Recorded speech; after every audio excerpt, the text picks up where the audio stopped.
All right, here we go. Here we go. You guys hear me pretty good? I want to make sure that my mic is right. So I got to switch over to the other screen. Give me 1 second here. I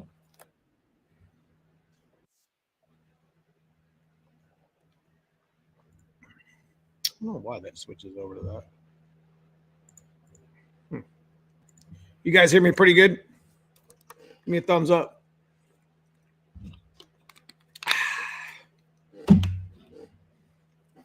What up, Steve-O? McBride Racing in the house. You guys don't know who McBride Racing is. They're out there wrenching, welding, and taking care of us on the coupe here build on the channel. Got a couple of videos coming up with that. You guys hear me all right? I think the other, what took over my audio over here?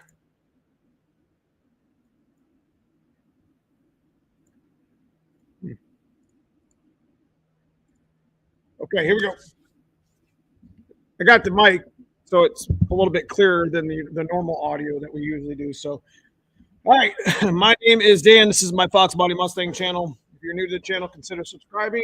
Every Sunday we try to do a live stream, talk a little bit of garage talk, shop talk here on the channel. Usually try to have a themed event for the channel with the live stream. We talk about everything Foxbody related, everything pretty much racing and restoration related car stuff. I super appreciate the guys for joining in every week that do. Big shout out to the guys in green. Those are my channel members. So if you're interested in giving something back to the channel, we got a join button pretty much on all of my videos and live streams where you can, have, get exclusive content to the channel. We talk in members chat all the time. They get pictures and stuff from like yesterday's no prep stuff. So big shout out to the members. Big shout out to the sponsors as well. You see them back there on the wall. McLeod, Tremec, Stiflers, Team Z, and Viking, as well as the Motorsports, the #1 sponsor on the channel. My man Andrew, wherever you hiding at. So, anyways, today we're going to be talking about. I'm going to introduce what we're going to talk about for the evening, and then I'll get you caught up on current events. It's kind of the theme that we usually have for each live stream. So, the evening's topic is really going to be important for those guys who are just now getting into the Fox body genre and or car genre. Pretty much all Fords suffer from a lot of the same stuff, just in different types of different ways. These cars are 30, 35 years old. When it starts coming in, what really kind of drove it home today for the topic is the fact that, like, I'm literally going through my checklist on my coupe build, which, like I said, is over at McBride Racing. If you guys want to give them a look at on Instagram, it's Nitro Steve. Him and his dad, literally, like I said, are probably the best two welders in Northeast Ohio. And I think it's fair to say that Steve works for a very reputable fabrication shop, and his dad is part of the tech school for drag racing of all things. So, anyways, big shout out to them guys. Appreciate what you guys do. And the checklist, and that's what kind of got me into the topic of the evening. Is just there's so many things that are just terrible designs on the car. Some of them I'm just going to straight up delete and get rid of. And but we're going to focus on I'm going to grab the whiteboard here in a second because I'm a little behind with the grabbing the mic. We're going to focus mainly, and it's going to be an interaction with you guys here in chat. It's going to be pretty fire. I think we can kind of collaborate with filling out a whiteboard of just some of the worst things at 35 years old or whatever. I mean, you could go 79. I'm not a subject matter expert with 79 to 86. We did change the interior and the design quite a bit. I'm just going to focus on 87 to 93, and you can kind of relate with some of the other genres or whatever. So that's the topic of the evening tonight. So let me get caught up in chat here, guys. Let me put my bottle cap glasses on. That's what we used to call them in the military. Getting old, man. We all been on the channel long. As soon as I started putting these plus 100s on or whatever, I can see everything. What's up, Super Dave? Good to see you, my man. Yeah, we're definitely going to start probably with Windows. Matt Wright, Daniel Robinson's in the house. Summit Tech. You guys need anything? Summit Tech. That's the guy right there. And I'm going to go back to, like I said, and read some of these other comments of people that have already kind of started making, trying to fill the list or whatever. So give me a second, and we'll start going through it. Hey, I think I'm ahead of my build schedule, and I'm going to be going. I am going to go with full torque boxes. Go ahead and give those reinforcements away here. So, are you sure about that, Steve? Joe doesn't need them or whatever. He doesn't need them on one of his Fox bodies. Anyways, let's get set up. So current events, real quick. We're going to talk about that before I grab the whiteboard. Actually, I can talk about it while I'm getting it. We had a pretty long week. Definitely was, for lack of a better phrase, exhausting. I mean, I literally, I'm still trying to catch up on sleep.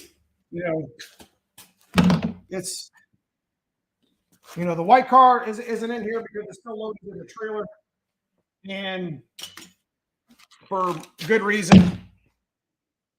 We had a stick shift no prep event this past weekend. If you don't follow me on Instagram or Facebook, I usually try to post things with my channel members and Instagram and Facebook. Yeah. So it was an exhausting week last week for sure. We did a number. I got like 5 videos shot for this week. Literally, guys, I got the install of some struts and shocks with the way we went with. Obviously, you guys can probably guess from that last week.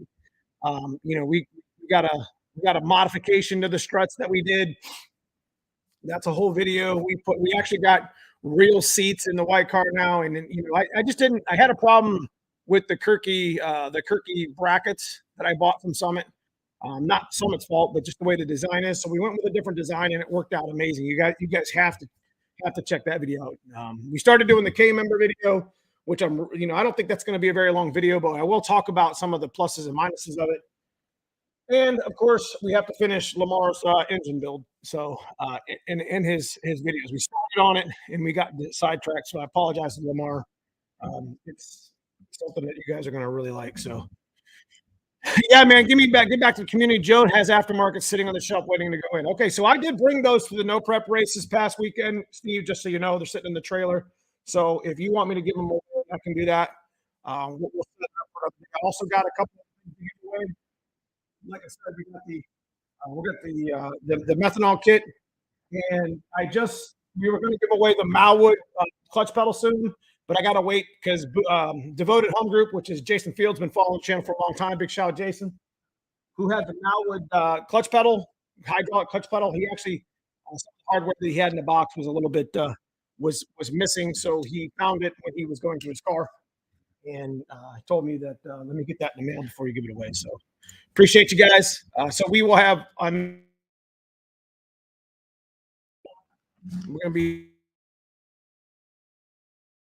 not shirts and hats and stuff like that. So stay tuned, guys. If the circle, I don't know what's going on with this little Wi-Fi thing in my corner of my whatever, but I think my Wi-Fi is trying to take over my hardwire on my. I think that might be the problem with sometimes when it delays or whatever.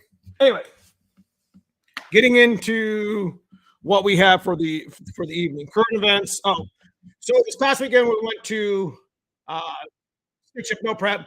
If you guys don't know, if you guys haven't had a chance to at least go experience this, this no prep in general, they have classes for everybody. And you got the small tire, usually has a lot of people in it, some really fast classes. Really fast cars. I think we had a couple big YouTube channels show up this past weekend, even though it was supposed to rain. I think Gap Train was there.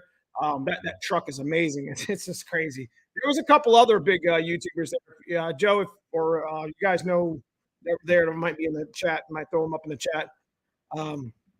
Anyways, it's always a well-organized event. There's 12 races in the season, and I really look forward to the stick shift stuff because it's always the same venue. Just different tracks. So we travel around Northeast Ohio. We'll go from Cunley Motorsports Park, which used to be the old Thompson that we go to. Got 3 races there. There's a couple at Dragway 42, which is the one I went to. There's a couple at Magnolia, Pacemakers. They're all over the place. It's like a little circuit here in Ohio. D Team and Stripper Glitter track compound puts on for Ohio and surrounding states. So usually there's a lot of there's 25 to 30 small tire that shows up. There's probably anywhere between 10 and 15 big tire. We actually had 12 stick shift guys there this past weekend. Big heavy hitters, man. My buddy Tyler Garlock was there, and Cody Hartman and Casey Lee and his brother. Man, the field was stacked, bro. And I look forward to racing. Win or lose, there's when you go to a no preps or you just go to racing and being competitive. If you lose, you learn. You know what I mean? You just all right. This is what I got to do to get better. And that's what brings me to the other topic. Last week we were just nonstop on the car. I would get up in the morning, do my work, eat breakfast, do my work, and then take a break, work out a little bit, take another break, and then I was back in the shop. So I was pulling like double shifts all last week, trying to get the white car ready. So we'll be sharing that this week on the channel. So anyway, enough about the current events. Got a lot of videos to show you guys. I haven't, I only gave a video last week. It's because I was just so busy. I just didn't even have time to edit. I was just exhausted. So today's topic, like I said, we're going to talk about some of the worst and failure designs of the Foxbody Mustang that at 35 years of age is really showing their age. So what we also want to try to talk about as well is how to fix them. So every live stream, if you got a tech question in the chat, you want to hit me up in the chat. Got a question about something? I'm always trying to answer questions that I see, and maybe if I don't know it, maybe somebody in chat does. So I'll throw it up on the screen possibly. But we did top 10 things. I don't even remember what that was. We do so much stuff here on the channel. This is kind of what it's going to look like. I'm going to try to write bigger, but I only keep it to like 10, but there's going to be a lot. So, and like I said, we're gonna have the chat involved for the most part. You guys can see that pretty well, and that is.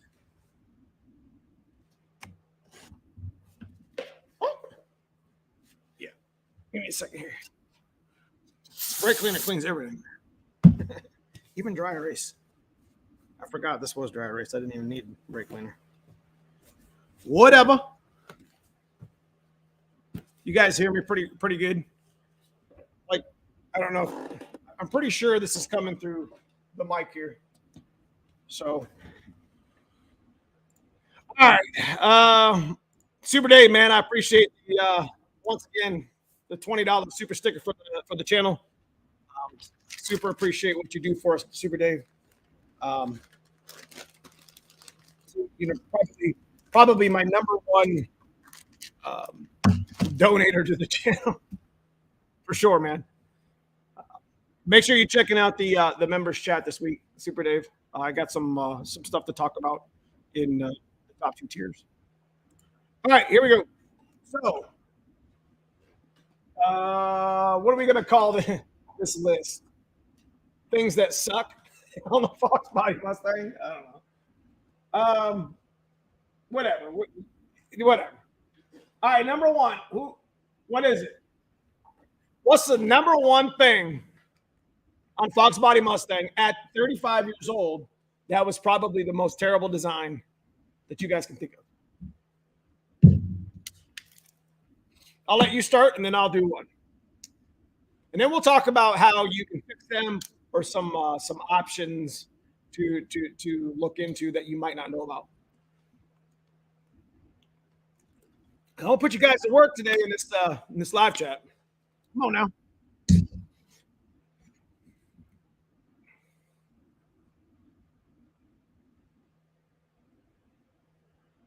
Get rid of the right side.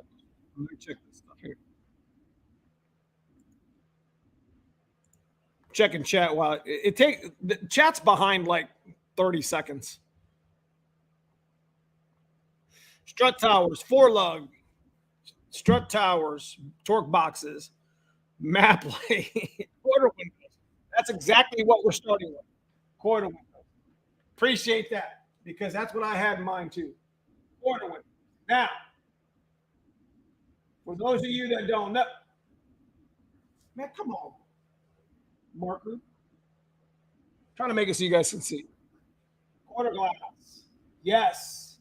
So for those that don't know, quarter glass is just always beat to hell. I'm trying to see if I got a glass I can show y'all. I know I got my coupe one. So I'll show you what we're doing. Cousin Paul restored what he could on it. Quarter glass is definitely probably one of the worst ones in the game. It's going to trip all over it. So we're going to bring the trip off without getting it.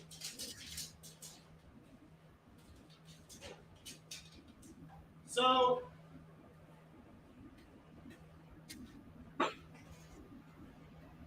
Cousin Paul did a really nice job with this. This is what they're talking about. If you're new to the channel, or you're new to Fox Bodies, especially if you live in the South, this is actually really nice. Cousin Paul did a really nice job restoring this. This came out of the SSP. I probably got touched up. Creeped it. What he does with this is pretty killer. I've actually used some of the ways you can fix this. This is the molding on the side of your glass, quarter windows. Sometimes this is like rubber. So over the years, that's just going to get dry rotted really, really bad. There's fixes for it. Like you can actually restore that. Like I said, these quarter windows look like ass when he first started on it, but he sanded it down. So big shout out to Cousin Paul here. You know, if you got a pretty good lip here, you can just sand this down nice and smooth, and then you can rock some SEM trim paint. You could do some. You can actually do some. I don't think we have a can of it here right now, but Flex Seal, like a black colored Flex Seal, which is like a rubberized coating. That's one way you can kind of build it up. It's a lot of work because you got to kind of layer the Flex Seal. Is that right? Flexol, whatever. And you got to keep sanding on it. But Flexol doesn't have UV protection, so it'll rot or fade real bad, real quick on your car. So your last coat, after you build up the quarter window, is you should always use. This is sold at Summit Racing. This is sold at NPD. The 39-143 trim paint. This is almost the exact matte semi-gloss that came factory brand new. So when we do our trim front, we'll talk about that again here in a second. But yes, quarter windows. Now there is a service that a number of resto sites on the web offer that actually redo the moldings. And I'm pretty sure Fox Mustang Resto, my friend Matt down there, I'm pretty sure he does that. It's not. I don't think it's very cheap. I think it's like $600 or $700, but when they're done right. They're done well. So quarter windows. What they should have done was more of a more of a plastic, maybe, or maybe not used rubber. Because it dry rotted and just kind of peeled away like tires. So it was kind of a terrible design. They could have just used a piece of trim over top of it. I think that's kind of similar to what 79, 86 did with their coming around their windows. They had that like silver trim or whatever. So quarter glass, that's a good one. Number 2.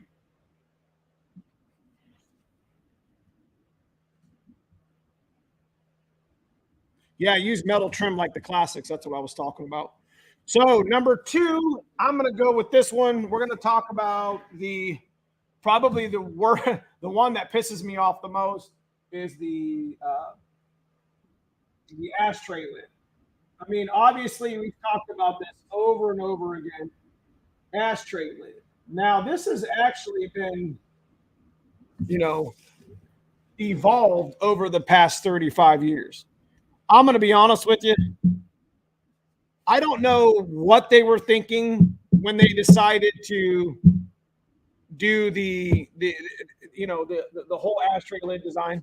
Really?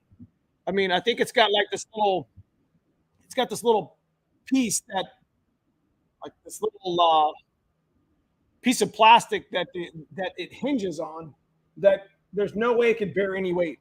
So if you put something or set something on your console, you could easily break it.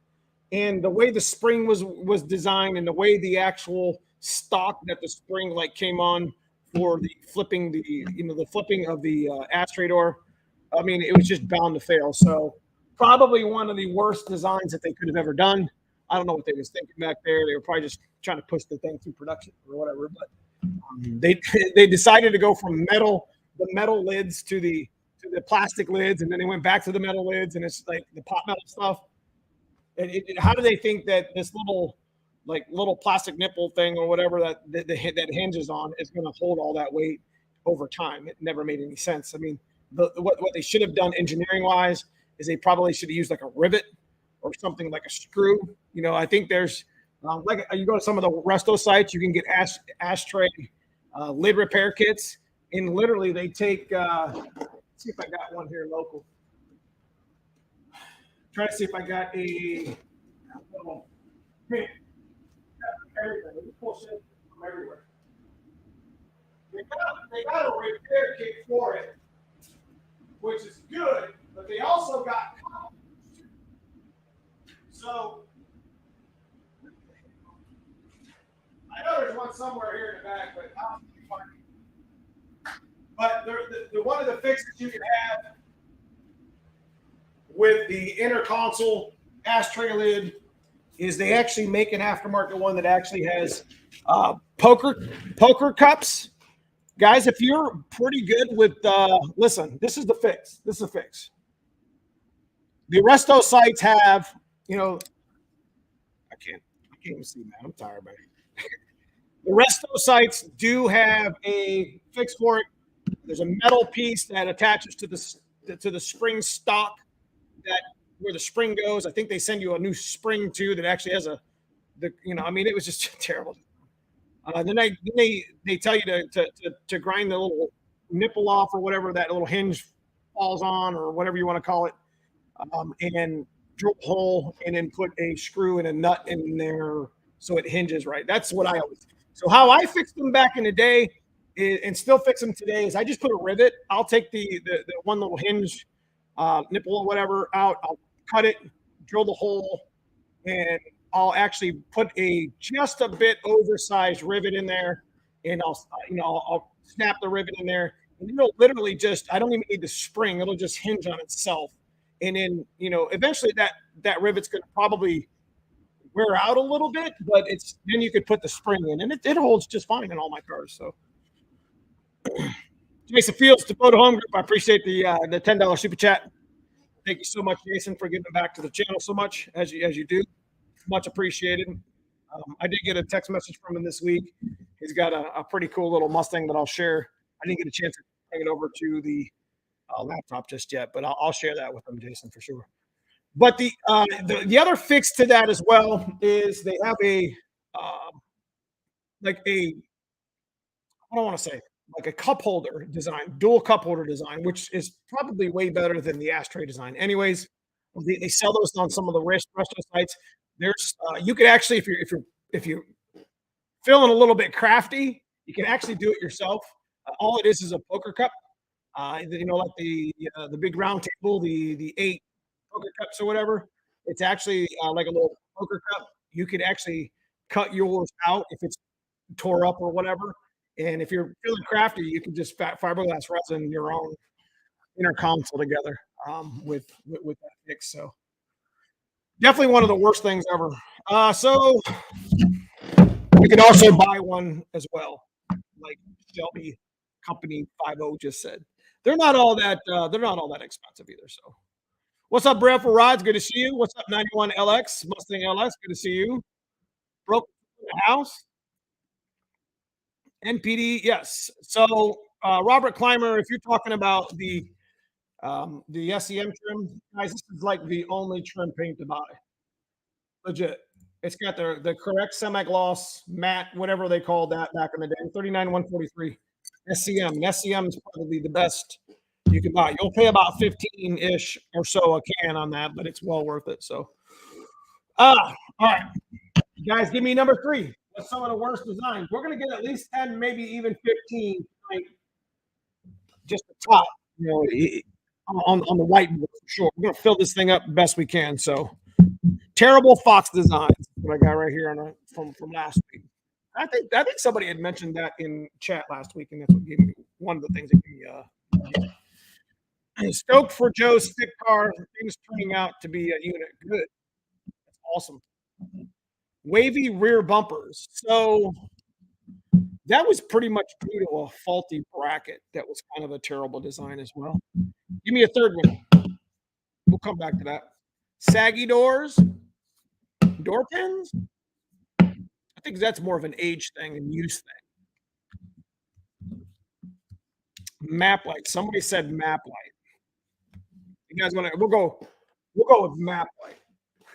this thing, like I don't even know. Like in map light was like 87 to like 91 was like a specific, and then there was 92, 93. Now this one here was pretty good. 92, 93. The 92, 93. We'll get into that one, Carlos, for sure. The 92, 93 was one only. Now it was like this big one in the middle. Like I said, I always like to have like prop for you guys here on the channel, but I was kind of unsuccessful finding some of that stuff. Map light 87, 91. The headliner itself was different 87 to 91 and 92, 93. And the 87 to 91 design had the map light in the front, whatever you want to call it. It had like a little dome light. And the little dome light's about this big, and then you had a map light in front. This map light legitimately like never works. And it's the way it was designed was really poor. Like it broke super easy. And like most of the ones that I've actually owned or dealt with here on the channel, here in my cars, are mostly broke. And I'll show you. So to actually find one that's in good shape and that works, you know, if yours works, take care of it. Because they like to break, and you can see right here. You can see this one's broken. Look at the clip. Like the clip's moving around. Look at that. So they like to break like right here. Just kind of, they like to crack and break right here where the actual button is. This button falls out. It's terrible. Like why, you know, this is the dome light that it came with. Now 92, 93, I think they kind of woke up and was like, shit, that design sucks. We should just make one light, and that's what they did. Now that light works out really well because usually the dome light works pretty good in the middle. But that light, I don't even know why it was even there. Like why? I mean, it fixed it 92, 93. Hatch hydraulic rims. The door pins are a huge pain to do. Yes. So pretty sure we're going to put door pins on it. Good one. Door pin. Door. Door pins. And this goes for all the years. So I got one done and one to go. So they're just hard to get out. Like you have to almost use. I'm pretty sure I have only changed a handful of them in my time. And what I could remember is getting the old one out was kind of a real pain in the ass. So they never made it easy on the door pins to change into like the better bushings, the proper bushings and such. Underpowered 302. Okay, so definitely designs. We'll go with that. I hated, and I even did a whole live stream about it. I hated how the 351 was legitimately the most underrated pushrod small block built. Like I know the Cleveland's a badass motor, 460s, good, it's a good big block, whatever. 302 was killer. It was used in a lot of shit. T289 was good, but the 351 should have been used, at least the Windsor. Like it should have been used in more passenger vehicles and given as an option. Now, As far as the door pins are concerned, let me go back to this map light. What's your fix on the map light? I can't help you there. You're just gonna have to find one that's not broken. But like I said, I want to backtrack real quick before I get into 351. If you can find one that's not missing, I always like if I don't have the fix, I'm going to show you what what to look for. Try to look for one that isn't broken up here in this rivet area, and one that's not cracked right here. Usually, you can test this with a light, and it'll show. So, as far as the door pins are concerned, it's kind of one of those things like the heater core. You just have to tough it out and get it taken out. You know what I mean? But most websites it's $20. You know what I mean? They're easy to get or whatever. So 351 option. Now the only fix for that is to put one in. Damn it! Right? You guys know I like my push rod 351 Windsors, but 351 should have legitimately been an option for a Foxbody Mustang. Now, did the SAACs have them? What car had them as an option? Somebody help me with this. Heater core accessibility. You know what? The heater core accessibility of Fatboy Fox is terrible on pretty much every vehicle. Period. Sucked. Yeah, the underrated SVT junkie for sure. It's the underrated. It's the most underrated motor for sure. I like spoilers. They trap dirt and rust. Yeah, we did a whole video about that. Yeah, 4-lug life, man. I'm telling you what, McBride. I went 10-0s on with 4-lug. The problem, what's up, Jeffrey Williams? Good to see you. Well, the problem with 4-lug is there's just not a lot of like wheel options for it or whatever. So, what up, Foxcast Media? Good to see you, my man. Welcome to the live chat, bruh. We'll talk about Ford Takeover here in a little bit. If you guys don't already know. Yeah, so that's what I thought. The Cobra R was the one that the 95. So 351 not being an option was kind of a terrible design. Should have had the ability to at least be able to choose a different motor or even GT40, right? Let's add that plus GT40, right? You should have been allowed. I can tell you that they didn't want any that's when that carb stuff came out, guys. Now I'm not talking about carb like the carburetor. I'm talking about like the emissions stuff. You know what I mean? That's when the GT40 stuff started coming out, or they should have allowed it. You know what I mean? Been like, hey, you want the GT Super Snake package? They could have called it a Super Snake package. They could have took the 351 Windsor, offered you the GT40 heads and intake that came on the damn Lightning or the Explorer, which they already had a damn design for. But the thing of the matter is I think they were kind of regulated to only be allowed to make like 225 horsepower. That's no longer a regulation anymore. But imagine if that regulation wasn't there in the 80s and 90s, how fast we'd be going. Yeah. I see you have succumbed to the reader glasses life as well. Being old sucks. You're right, brother. I mean, I can't change the font in my StreamYard here. So Lightning also had it with two. Right. So I'm going to add another one, number 6. This might surprise y'all. And I'm telling you, probably one of the worst designs. I would give it top 10, top 15, top 10. There's a lot. There's a lot. At 35 years old, there's a lot. I'd probably have to say the speedometer cable. And the reason why I say that is because I've taken apart and put back together 1,000 Fox bodies, whatever, a lot. And 90% of them have that burn and or crispy, crusty area about 8 inches long because it goes right by the driver's side header. So the speedometer cable comes out the firewall right next to what would be the clutch cable. It comes down and follows the strut tower, bolts in with a little 10-millimeter bracket bolt that's on it, and it literally is like 4 inches away from not even from the header. So I don't know who thought it would be smart to put a speedometer cable which had a plastic lining 3 inches from something that's going to be 200 degrees for 30 plus years. Like, it's terrible. So if you want an area, if you want to like legitimately you want an area to want to check your car, if this is an area you haven't looked at yet, it's kind of hidden a little bit because you have to follow the speedometer cable down to where the bracket bolts into the frame rail, and it's kind of hidden, kind of in the Trans Valley area.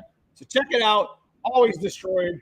I mean, I don't know what you could have done to do better. Maybe offered more of a steel line of some sort, or more of a better coating.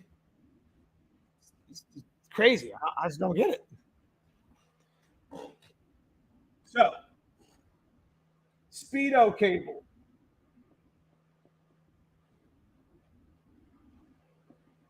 So if you got a Foxbody Mustang and you're always kind of messing with it and trying to make it better, check that out real quick. This will also be the problem when you have a speedometer that bounces around, because most likely your speedometer cable inside is probably broken and or twisting and or about to break. So Cobra R Lightning for 94. That's correct. So I'm talking about your 351. Yep, yep, yep. Number 7.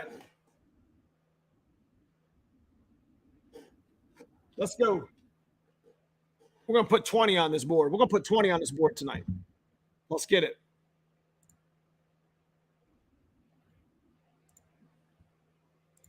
Door handles. I'll take that. Door handles were terrible. Woo. Why would you make door handles out of plastic? Well, not those type of door handles. Like, the door handles now are still made out of fiberglass or plastic or whatever, and there's nothing wrong with that. But like the way these were made, the way the door handles were made, like they did make a metal or a pot metal handle that was a little bit better, but like the plastic ones were always busted, and just the whole design was just a failure to begin with. I don't know how many door handles, like my black car. If you were to try to steal my black car, you ain't getting in it, because I have to actually take my thumb and push the right side of my, call it procrastination or call me freaking lazy. I'm okay with that. But to be honest, I have to take my damn thumb and push the right side of my door handle down to unlock the door handle, because my it's just such a pain in the ass to replace. I mean, sort of. I mean, you just got to drill the rivets out or whatever. But like, I don't know. That's a good one. Whoever said door handles. Who's that? KP. Good job. I finally got metal ones on mine. So metal ones, like there is, like again, like door pins, door handles. See the something on the doors? There's so many things on the doors that are terrible. But anyway, door handles are something you can get pretty cheap from most rest of those sites. They even give you the rivet. But the shit part about it is you got to have a rivet gun. If you don't have a bigger, the different attachment rivet gun. What I've done in the past, which I had no problem with, is I took like a quarter-inch,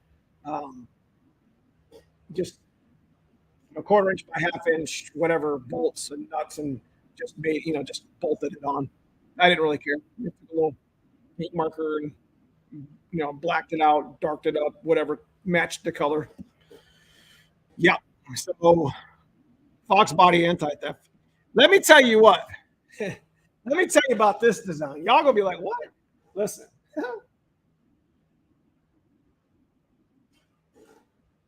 Daylight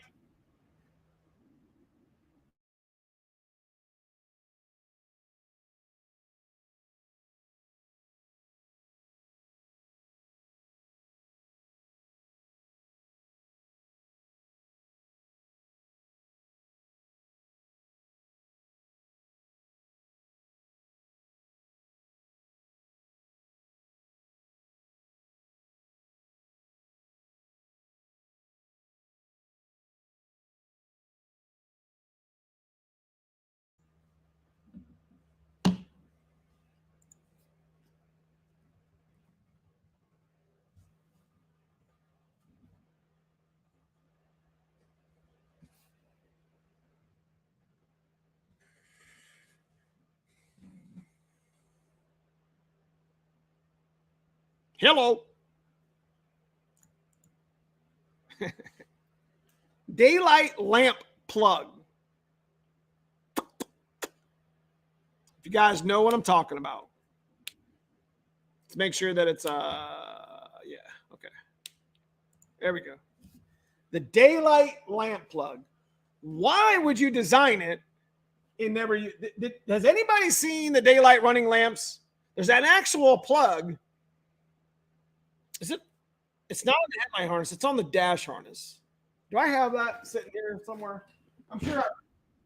There's a plug that I don't think I've ever seen plugged in. Ever.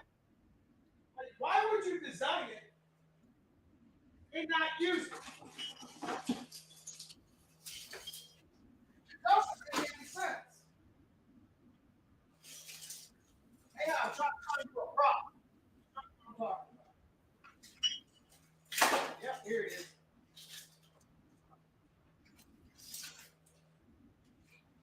Drag this old harness over here.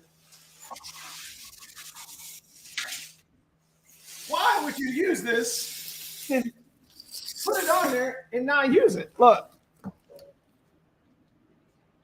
There's actually this is actually part of your dash harness. See? Look at this thing. I'm trying not to knock my thing over either. This plug, it's hiding underneath your driver's side. I mean, guys, tell me. Where, I mean, I don't think I've ever seen that plugged in. Like, I've probably had my hands on 500 dash harnesses. Never seen that plugged in. Why would you design it and not use it? Is that the Canadian thing? Was that part of the Canadian build? Like, did they have that? Somebody said it was mandatory. We have them mandatory. What's that mean? It's because in Canada, cars required to have daytime running lamps in 91. So it was Canadian only. Huh. Yep.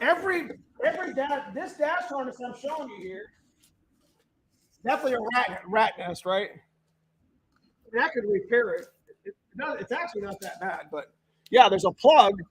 So I'm wondering if that's something that I could utilize, like power source and shit. If I wanted to like plug something in, I keep trying to unplug this the wrong way. It's push, not pull, dummy. In a sense, this thing's probably been taken apart in 30 years. Jesus. Can't even get it off. This is crazy. Daylight running lamps. Okay, so is that like a mod that you could do to a Foxbody? Is that like on the internet at all? I mean, I guess I wouldn't call it a terrible design, but like, why wouldn't you just run it on all the cars? So it was a 91. It could have been just 91 to 93 because that harness right there is an 87, 88. Got a tag. It's key on 12 volts. So you could use your daylight running lamp as a key on 12 volt supply. So that's kind of killer because you could use that for your fan. Guys, I didn't even think about that. So you could use the daylight. I'm always learning too, boys. I didn't even think about that. So there's a power source in here. These are all 14 gauge. You could use these as a power on source for your fans. Look at that.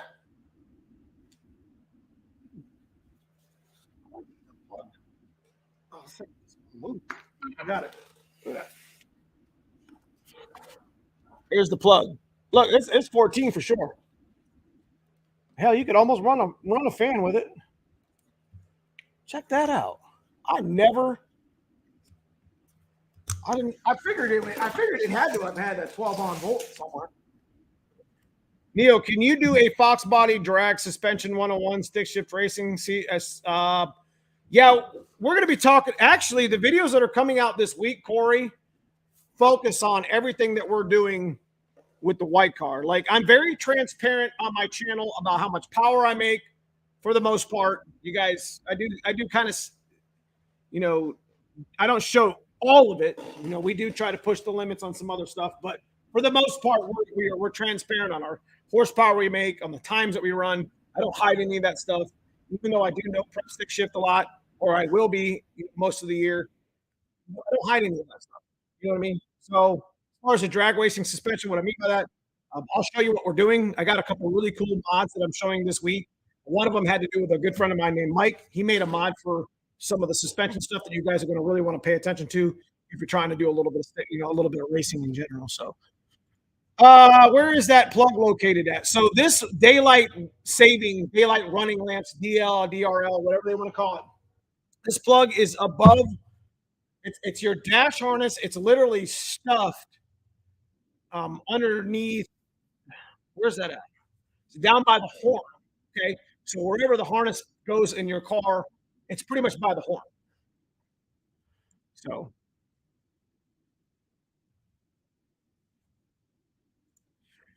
isn't this in my? Yeah. So that harness right there it's an E4 fuse. It's an 87, 89 dash harness. So anyway, my Canadian Cobra didn't have running lights, but it was in late 89. Dan, I don't think I've ever seen them hooked up to anything. Like, I wonder if there's a harness somewhere that you can buy that, or a mod that you can do to actually make it work on the US car. What was the transition? And what would be a really cool video is to find out if they use different bulbs and different headlight harness, which I doubt that's the question. But where's the sub harness for that plugged into? Right? Is there a box, or was it all ran by the fuse box? That's a cool one, man. I'm telling you. Yeah.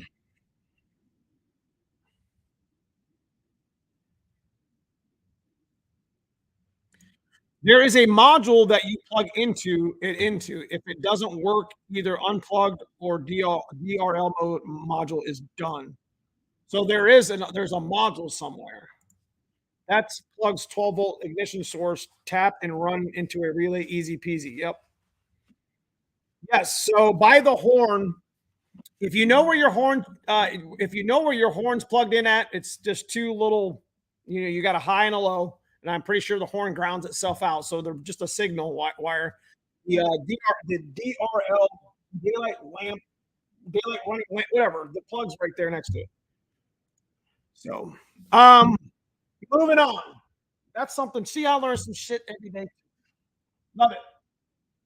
I knew if I brought that up that I would get a little more history on it. I thought it was a Canadian thing. 86, I don't know.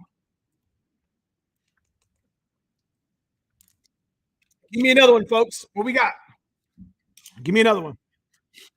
While I'm waiting, I want to do a special shout out to Tom, War Admiral. Tom took his coupe to Good Guys. That's a pretty judgy / strict like car show, and I think he got into the top 10. I think that's what I seen on Instagram. So you guys see War Admiral, see Tom out there, or see him on his podcast at 50 Asylum. Tell him congratulations. That's a really nice feat to be able to be considered at that type of a show. Good Guys is a big show. It's a big show. Seat back framing. So I guess we will talk about torque boxes. I think torque boxes is probably one of, I think that needs to be in the top 10. Not that all of these need to be in the top 10, but they're freaking terrible. Let's be honest. If you didn't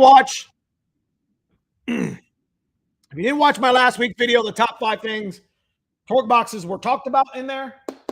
And that should be one of the first on top of subframes, which, I mean, you can't say the whole car was a terrible design.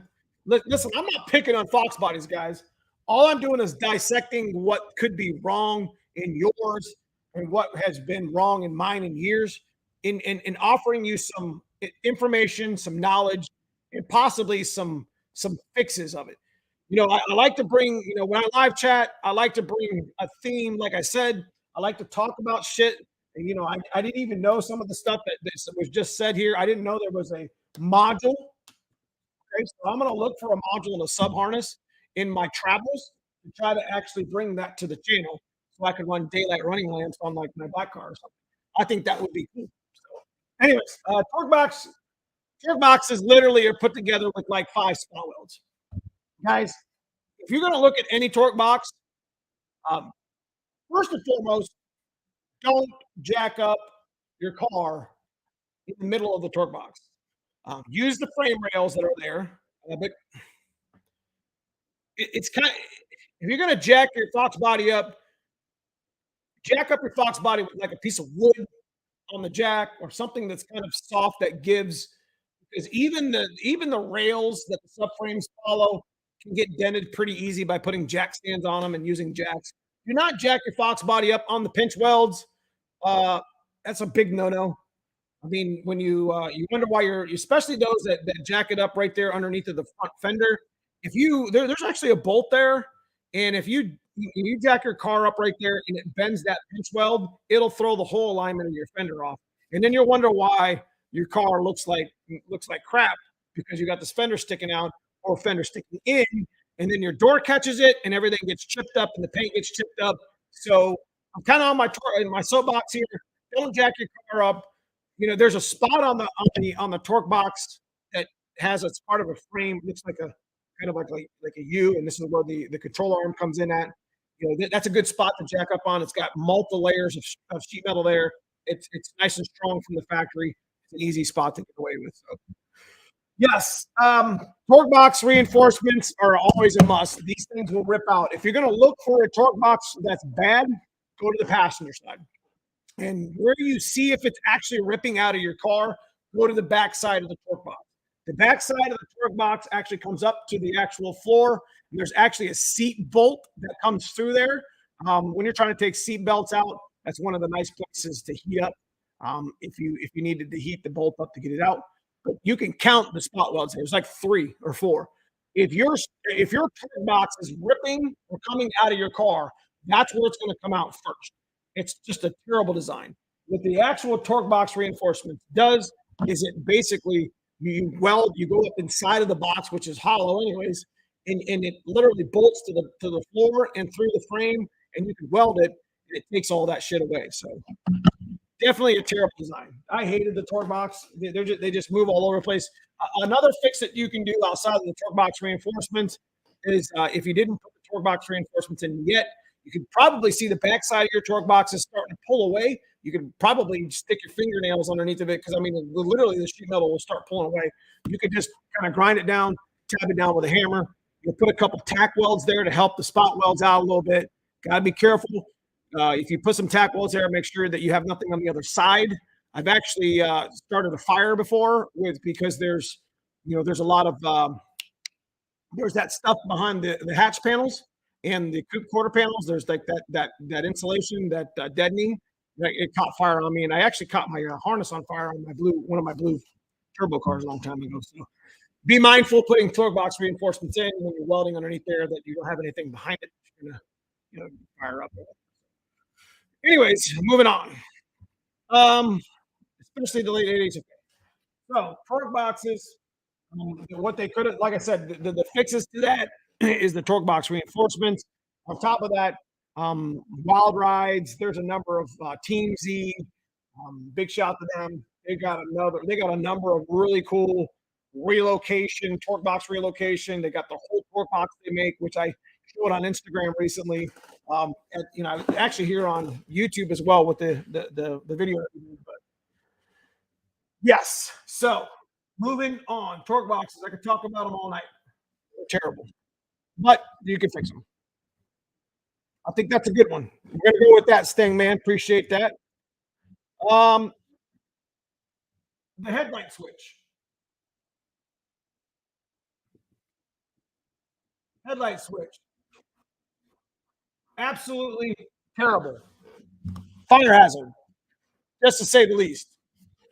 This headlight switch I have seen It's probably my number one. Like we've done, top 10 hazards in a Foxbody that'll burn you down. We talked about the ignition harness. We talked about the AC wide open throttle relay, which I was going to add to this, but we'll just talk about that with the headlight switch and we'll move on. But headlight switch in a Foxbody Mustang. I mean, who would have thought that 20 years later, 30 years later, there would be that much issue? But legitimately, I'm trying to find it here, guys. Legitimately, it's a terrible freaking design. Try to find it on his harness.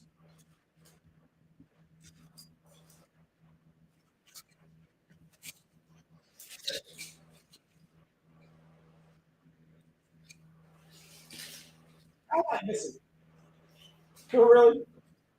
Should be right here. Let me show you this for an example right off the bat. See this? This is the shit that happens to your dash harness. Like, it just falls out. I'd be surprised if these other ones didn't fall out. When you're looking through your dash harness or you're doing some resto on your Fox, like one of the little ninja tricks that you can do to keep these, if you got a plug that needs repaired or you got a wire that's falling out of the plug, just zip tie the backside. You could stick it back in the hole here, even though it's not going to clip. It's most likely the clips inside are broken. Stick it back in the hole there, take it together and zip tie it, and they'll kind of makes all the wires accountable for each other. I mean, it's a little quick fix, something that'll keep it from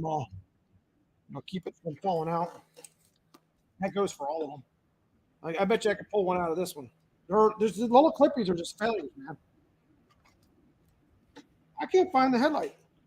I'm over here talking about it, and I don't understand. Is it missing? Is it cut out? Anyways, the headlight switch, absolutely terrible. So much power and years of heat from running the headlights that it literally is broken or melted away for the most part. I guess they actually make pigtails for it. It's probably one of the most popular pigtails outside of the AC wide open throttle switch that we were just talking about. It's probably one of the biggest. I mean, it's legitimately, if you take the headlight switch out of your car, just check the plug behind it and make sure it's not falling apart.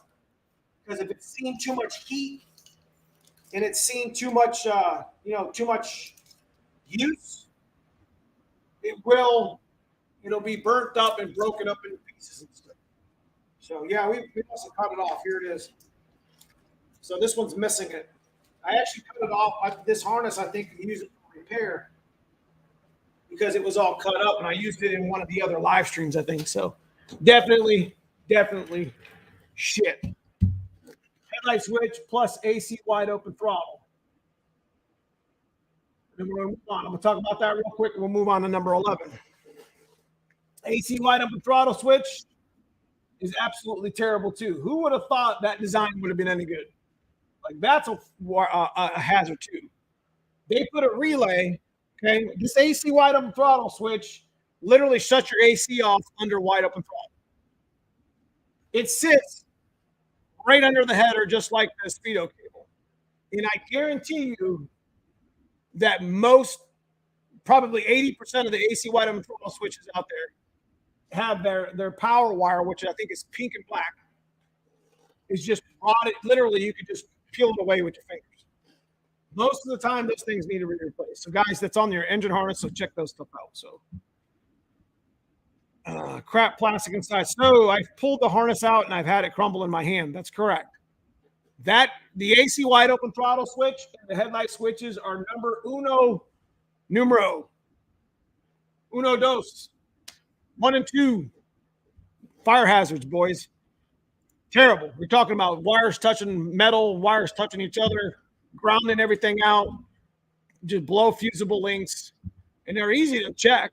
They're actually easy to replace. You could just cut your AC wide open throttle switch, buy a pigtail, which I have up there. You know what? I think I got one right there. You can buy it and replace it. I bought this stuff from NPD, so we got a number of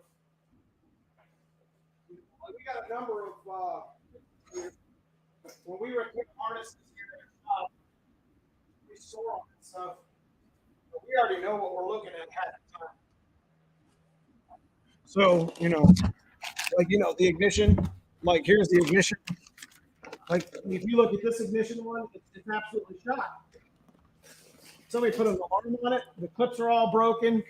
So you can buy these from NPD for a pretty good price. And they come with little pigtails in case it comes with the actual plastic. And you could just take if your wires aren't cut up or have a stupid alarm on them from 20 years ago that don't work, then you could just unpin them one at a time and then replace them. There you go. That's the part number. Like I said, I got these from NPD. A couple of the other ones. Yeah, us. These are always. We'll move on to number 11 here in a second. I just wanted to show you some of the mass air. This is an AC wide open throttle repair. This is something you can buy. So we were just talking about the AC wide open throttle. This is actual, you could cut it back, which you're going to have to anyways, because I think it was the yellow. Was it the yellow? I think it was this one that was just crumbling here. It might be I think it's the red or the pink here, because you can see it's actually like a 10 gauge, just burnt out. Too much heat. Anyways, moving on. Here, I'll give you guys the part number to the AC wide open throttle. Is that right? Anyway, moving on. Number 11. Somebody give me one. Terrible design. We could go all the night with this. But we're going to talk about some and move on.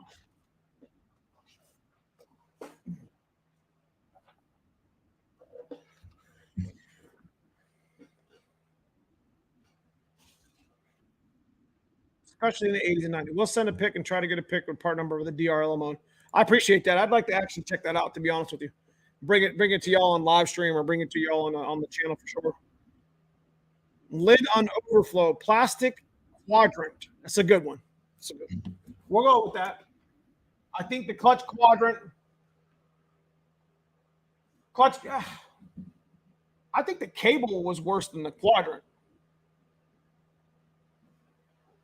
Clutch quadrant. We'll put it on there.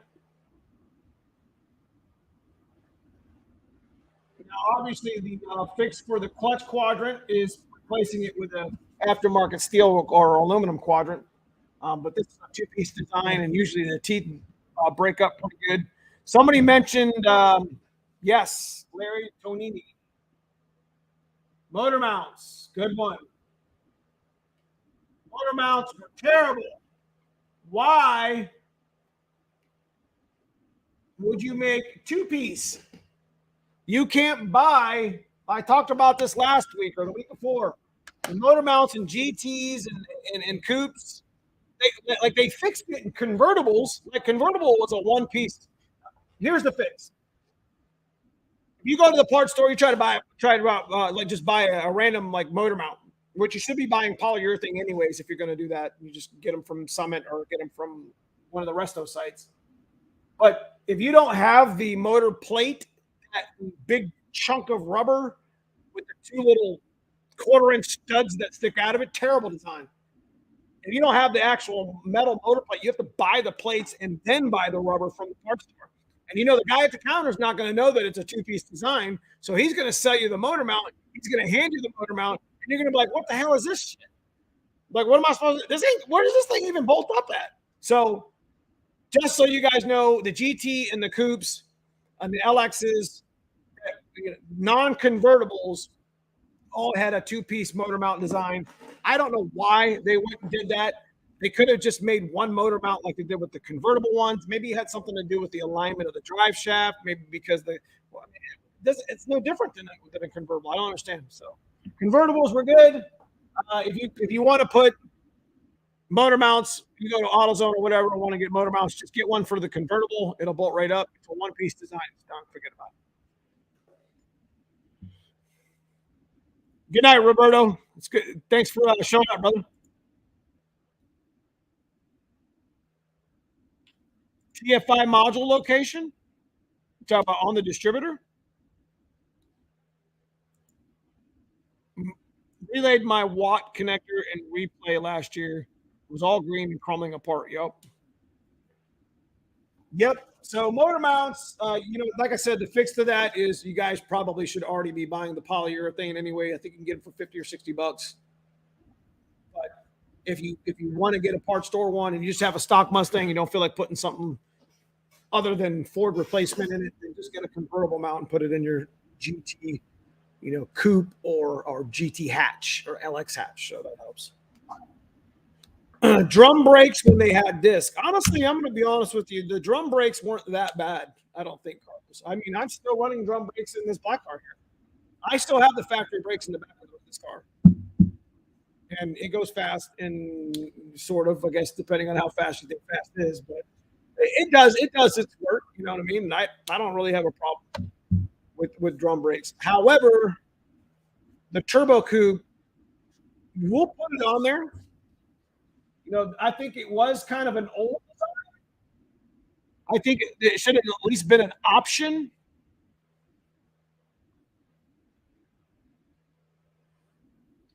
So, yes, I run solid. So I run solid mounts too now. I don't even care about the motor. So drum brakes.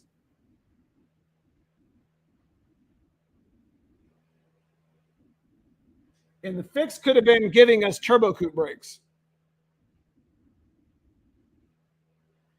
I'm putting turbo coupe here because they could have easily just gave us turbo coupe axle too, which would have fixed the alignment issue on the back of our car. So the turbo coupe, if you don't know what I'm talking about, the 87, if you find an 87, 88 turbo coupe rear axle, okay, you see that shit on market. Hear me out. If your car is stock, okay, hear me out. And you want to put gears in it. Like, what's one of the top 3 mods? Subframes, exhaust. The subframes, I like to do them first because your car twists all over the place. Subframes, exhaust, including headers, mufflers, okay, and gears, right? Seat of the pants dyno. We did that video too. Change the gears, makes the car feel different. If you had an opportunity and you look on Marketplace, it's not a very common axle, but if you can pick up an 87, 88 turbo coupe rear axle, okay, doesn't matter if it's from a stick or an auto, you already have rear disc, you have the same 4-lug that you already have. So if you already have wheels that are 4-lug and you don't want to mess with them, fine. And it's rear disc. So you get all 3 of them in one. Where you don't have to change your axle lug or whatever. You also get, I already said it, you get gears. Now, I think the autos came 355. Or take it back. The stick cars came 355s, and the auto cars came 373s. In a turbo coupe 87, 88 only. I'm telling you, probably one of the best mods that you can literally just put in the car. You got to run an adjustable. At that point, you got to change your brake system a little bit to feed the rear brakes a little bit more. You need more bias in the rear to run rear disc. But if that's something that you guys planned on doing, and you had a stock car and you had an opportunity to get an 87, 88 Thunderbird turbo coupe axle, those 2 years already comes with, like I said, already comes with the 3/4 inch wider stance like an SN95 axle, still 4-lug in case you bought wheels, rear disc, and it's got gears all in one pack. Boom. Yes. So I agree with that. We're gonna go with that one too. Terrible alternator. 75 and alternator. So drum brake, turbo coupe, that's a fix. Drum brake also, you would be okay to run it. I still run it in my black car. I don't have much issue, but I put a lot of effort into making sure my front brakes work pretty well. But 75 amp alternator. Be honest with you guys, I did a 3G alternator conversion in 60 seconds as a short and a video on the channel. Go check it out if you don't know how to do it. It's very simple. 75 amp alternator is probably, if you're looking to do a mod on your car, it does require you to cut some wires, but you're actually cutting just excess garbage out that should have been there. Should have been there anyways. There's actually on the square plug, there's a D plug and a square, a rectangular plug on the alternator plugins. The rectangular plug has two gauge black with orange stripes. They're actually, that's, I don't know why they did that, but that unions back into one 10 gauge at about a foot and a half, 2 feet down in the harness. So when you're doing a 3G alternator, you snip it there, you extend just the one 10 gauge to the spade connector on it, and you attach it to the stud in the back of a 3G. Super easy. That's a good mod. That's a good mod to do, and it's actually relatively cheap. All you really need is a couple spade connectors. I take it back. It's not all that expensive, but it's still going to cost you a little bit of money. You could get a 3G alternator from a SN95 V6 or V8 from the junkyard. Super easy, easy peasy. So 75 amp is kind of bad because at this point, even a new 75 amp, it'll run base stuff, but you put you turn your GT lights on, it'll dim the lights. You gotta. It's just time for upgrade. I mean, 1989 is coming past. We need more amperage in our cars for sure, and you could put that in with no problem. So, give me a couple. Give me another one, boys. Give me another one. Clutch cable get burned. Yeah, we were talking about that earlier, Roberto. We were talking about the speedo cable. So to be honest with you, the speedo cable and the clutch cable kind of suffer from the same thing, but at least the clutch cable was wrapped in rubber. And it had better coating. Speedo cable was just burned. All of them were burned. So give me one more. And then we'll kind of start talking about Ford takeover and such.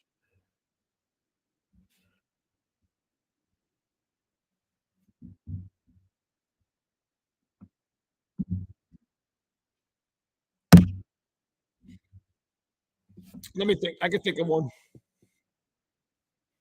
I'm gonna think of a good one.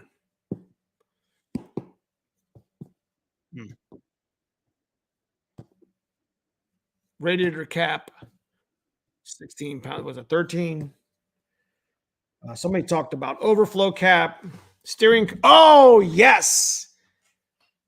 I actually thought about this earlier, bro. Rag joint. Forget it. Guys, if you haven't already, get rid of your rag joint. That thing is an absolute trash design. And it steers your car, especially if you're doing any sort of racing at all. I mean, even if you're out there just messing around with your car doing burnout.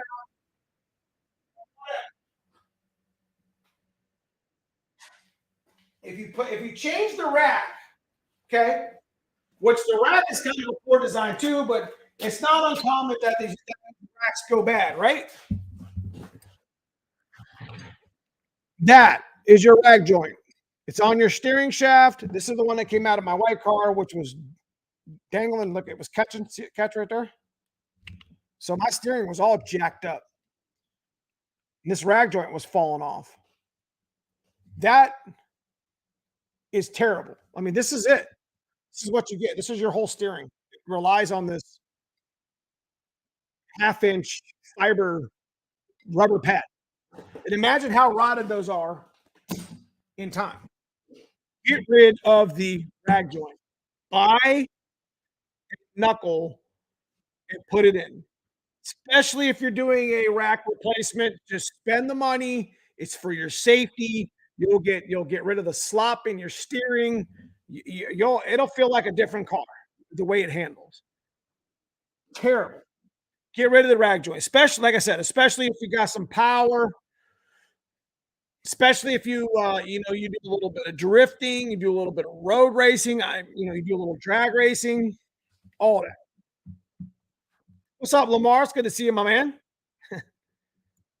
So rag joint is definitely, guys, just get rid of it. You can get a Flaming River knuckle. They make all different types of brands that use a spherical or a chrome moly knuckle. So, anyways, hood prop with hatch shocks. Hatch shocks were terrible too. Terrible. What's up, 650? Good to see you. Yeah, the quad shocks weren't very good either. Should have a panhard bar. Yep, I agree with that, like a Camaro. Power steering pump. I think the power steering pump was kind of a side effect of having a bad rack or a leaking pump for that matter. Ignition module on the steering column. That's I just showed you the fix for that. Literally, the ignition just falls out. They make little pigtails for it and little fixes or whatever. But at this age, guys, these things have been, these things are 30, 35, 40 years old. And these things are just bound to happen. Bound to happen to your car. So, anyways, what else is good?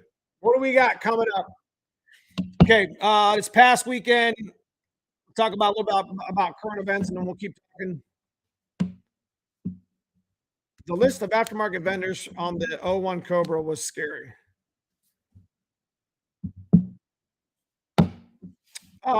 We got this past weekend. We went to our not annual, but the first no prep stick shift race. Unfortunately, we got rained out. We had everything set. We had a pretty fire field. We had about I think we had about 25 small tire cars, 15 big tire, 12 stick shift, and there was a ladies class and there was a hard tire class. I think hard tire had 12 or 15 people in it. Now, when I say hard tire, it's pretty much it's a race. It's a race class that requires you to have either a 200 or a 400 tread tire on the back, which pretty much eliminates drag radials or slicks. So you have to literally race on a hard tire. And considering it was the back of the track where we were actually racing from the back of the track.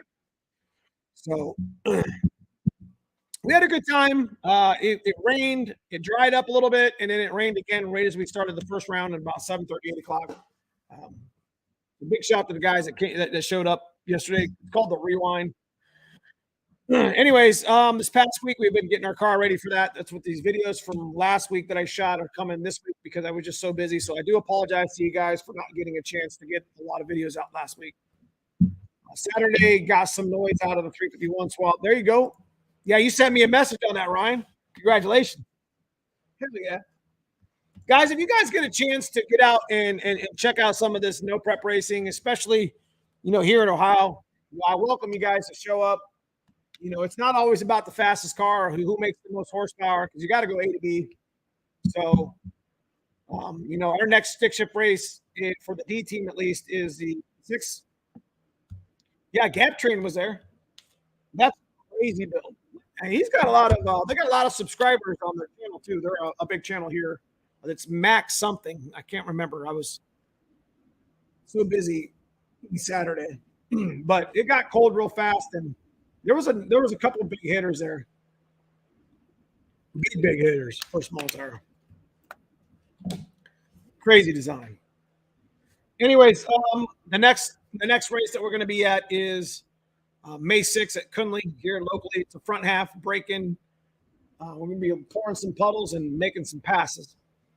So hopefully the fixes that we did this past week that you're about to see is going to pay off for sure. My first race is coming up in May. I got to drive I got to get my drive shaft back on Wednesday and then start testing the trans brake. Hell yeah! I heard you got a race with Dom.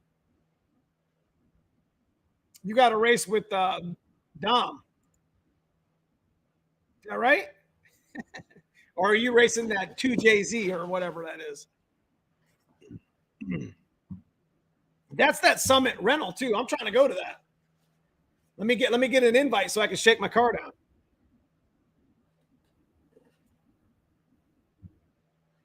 Today was brakes. Get that thing on the street. Hell yeah, get it off the jack stands, bro. I'm always talking, guys. I'm always talking to get them cars off the jack stands. I'm telling you right now. Like whatever you got to do. My white car was not, you know, I'll be honest with you, my white car was not ready to race last weekend. I mean, it was ready enough, but you know, I got it off the stands, I got it off the lip, and we got it to the track. We've got to change a clutch this week. Now that we have a week and a half to get ready for the next one, we can shake some clutch down and get it broken or whatever. But Dan, what's your thoughts on idle surging? Check, you know, do a KOEO, KOER, you know, key on, engine off. Check the codes first. If you get a code, you know, follow the codes. Go to sbftech.com. Is that even a site anymore?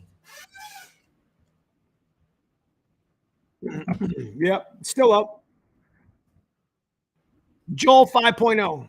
Oh, maybe it's not. Maybe it is. I thought it was gone. I thought it was still there. Damn, is that website gone? Damn.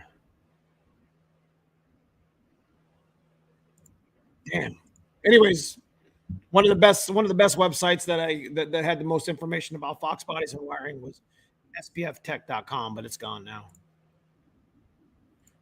I have weld rod lights in rear quarters sits on the tire. Okay, I have weld rod lights and the rear quarter sits on the tire. I have a 4.5 back spacing. Do I need? Yes. You don't have enough back spacing for sure, Murphy. 4.5 is tight. That's sitting outside the car. Fired my 427 up this week after a winter hibernation. Put a short video on YouTube if you want to see it. All right, I'll check it out. Yeah, that's a 2JZ in the window. Yeah, I seen it. I went up there to get the cookies. Or should return the one item. So what do we got coming up this week as far as videos? Like I said, we got an install, some suspension stuff. We modified the suspension. We're going to do the K-member versus K-member video this week. Guys, I got a lot of stuff to put out this week, so I'm just going to edit and throw it up so you guys can get an idea. You know, it might get 500 views. It might get 5,000. I don't know. It's going to be relative regardless of what's in it. I was going to do a video about this past weekend at the first rewind, but there's really not much to discuss on that, you know, outside of getting there and getting rained out. So you're hearing it here now. I mean, I'm not going to put a video out about it unless there's an actual successful event. Oh, excuse me. But what I am going to be doing is I am going to be doing a lot of shorts this year. So you will be seeing more shorts specifically for drag racing, stick shift stuff that we're into here on the channel. So we're going to do a lot of them on Instagram. We're going to do a lot of them on Facebook. You know, we're just going to put all that stuff out there. So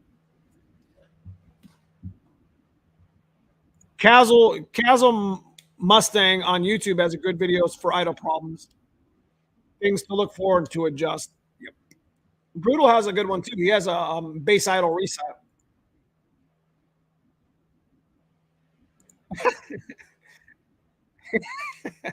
Yeah, 4.5 back spacing is wow. That's really sticking out there, Murphy. Converted my carb to E85 on my Windsor. Finally got it sorted out enough to hit the track. I'll see you on Kunley on Wednesday TNT at some point this year. All right, Matt. That'd be sweet. Just come up to me and say, what's up, man? Guy on Facebook wants 500 for those Cobra Crane rockers. Man, I'll tell you what, I'm not going to lie to you. I apologize if I made such a big deal about them because I'm not here to try to ramp the prices up. So I do apologize. I mean, I'm not going to hide the fact they're probably the best roller rocker you can buy, especially the F3ZE ones. But yeah, they're not cheap anymore. 500. I don't know about that. You can get a set of, I don't know. I don't think so. You can get a set of Harlan Sharps or something like that, or a good set of Scorpions for that price. Does Scorpion even make 1.7? Are we paying attention to all the tubular parts you were having installed? Hell yeah. You mean in the coupe?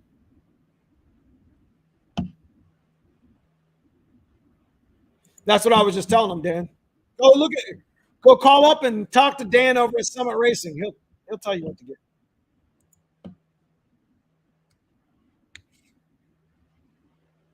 So got about another 5 minutes, guys, and we're gonna head out.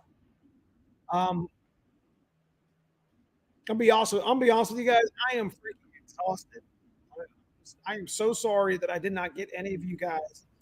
I got one video out last week. I started editing the second one. I just got so busy. We sat under this lift. I probably put 30 hours in last week after hours trying to get that car ready for the stick shift event. And I got it all on film.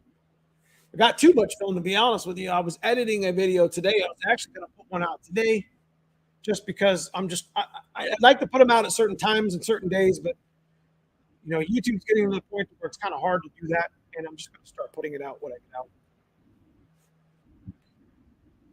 Okay. Should I buy a reman distributor or rebuild my stock one? If it's affordable, it's probably not the answer you want to hear. But if you bought a reman, you might as well just go ahead and buy a lot of people talk shit on MSD, but I run an Excel distributor, which is now 6 years old in my white car. I run an MSD distributor in my black car and in my dad's car. And I'm telling you right now, guy, it still works. MSD works. Excel works. Do they go out? Sure. If you can save some money and save the stock distributor, stay with it, bro. Stay with it.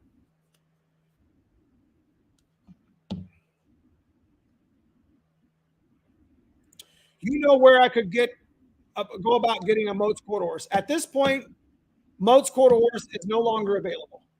They stopped selling them about 3 to 6 months ago due to a supply chain issue. Will they come back? I doubt it. But if you can get a Moats quarter horse with the license from somebody that's done using it, that's about the only place that you can get it from.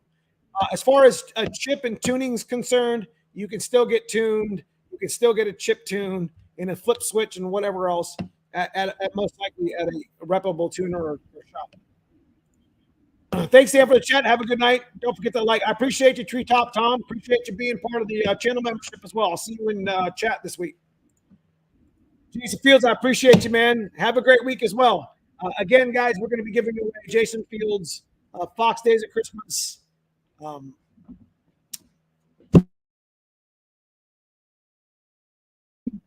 We also today found out that McBride Racing is giving back the torque box reinforcements, as he's just going to go ahead and put the adjustables in now.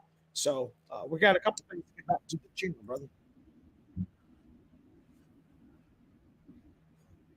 Making new content isn't easy. Good job. I appreciate that, Rich. Factory distributor is a half-inch longer than an aftermarket distributor. Good night, Mustang guys. 6501. All right, guys. We'll go ahead and start wrapping it up here. Let me tell you what. Let me be real with you real quick.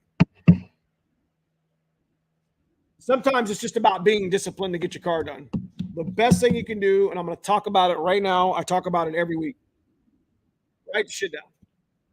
If you're not sure, you don't know where to start with the easy stuff. I like to start with the harder stuff. When I did my video this past week, I talked about that. Guys, get your cars off the jack stands. They're not getting any newer. I understand that time and money and family all play a part in that. But just make a list. I had my friend tell me last week, he said, you know what? I watch your live stream sometimes. You always talk about making a list. And he told me, and it really kind of meant like, hey, man, I'm actually reaching somebody about it. He said, dude, I started writing all my shit down on my whiteboard in my garage. And every day I would go out there and see that shit, and I would just do something like for 10 minutes.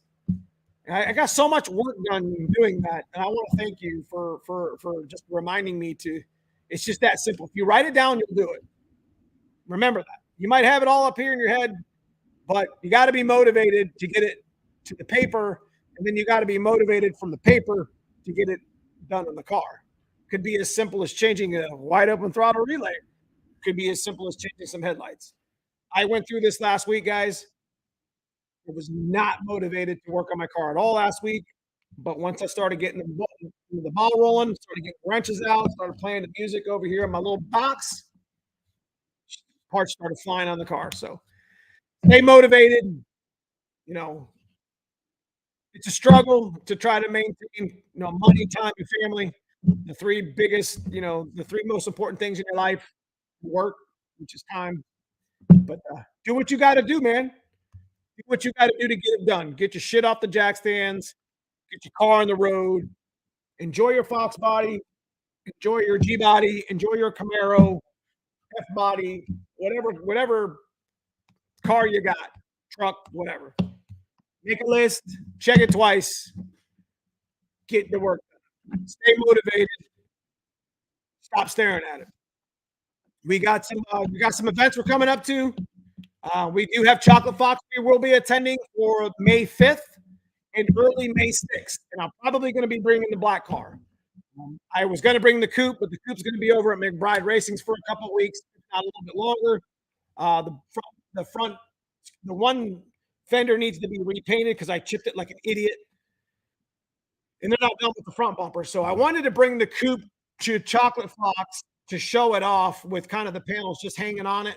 But that didn't work out in my time frame. So we decided that we're probably just going to go ahead and buff up the black car over here. Just give it a nice little once over. It's original paint. Looks like ass. It is what it is. My car. I love it. It is what it is. So I appreciate you, Tim, for joining us tonight. I appreciate Matt, Mustang Guy 6501, Tatacoon. Yeah, I actually had the Carlisle swap meet guy actually call me for Ford. Is it Ford Nationals or something? I don't know. I may be there. I don't know. Ryan Cox, I appreciate you. Thanks for all the awesome info. Definitely big shout to Super Dave once again and Jason Fields here with Devoted Home Group for donating to the channel. Once again, guys, with the super stickers and the super chats, I appreciate you being part of that. Guys in green, channel members, they give to the channel every month. So I also give them exclusive content, and we talk about things that you probably don't see. So consider joining the members down below in the join, whatever, next to the videos, or next to the analytics or edit video or share or whatever. It's down there somewhere on pretty much every video. Big shout to my sponsors, Tremec, Stiflers, McLeod, Team Z, and Viking, along with Hanley Motorsports and Anderson Ford Motorsports. Appreciate all you guys for what you've done to the channel, what you've done for me, and here on the channel. So, with that being said, once again, if you're watching this, I'm always open to some content that you guys might want to talk about. I don't know what we're going to talk about next Sunday, but I'm sure it'll be pretty fire. Might even be on the whiteboard. Give you one more peek at the whiteboard. There is a lot more to this list that meets the eye. There's a lot more things that could have went on that list that I didn't talk about. Guys, these cars are getting older. You know what I mean? They're just aging. Even if they're just sitting there, they're aging. Guys, look forward to the content coming up this week. I'm going to give you a bunch of stuff that you guys get to watch. I think you guys will enjoy it. Follow me on Instagram. Follow me on Facebook at Neomustangs. I appreciate everybody. Thank you for watching tonight. Once again, see you soon in the next video. Yeah, Ford.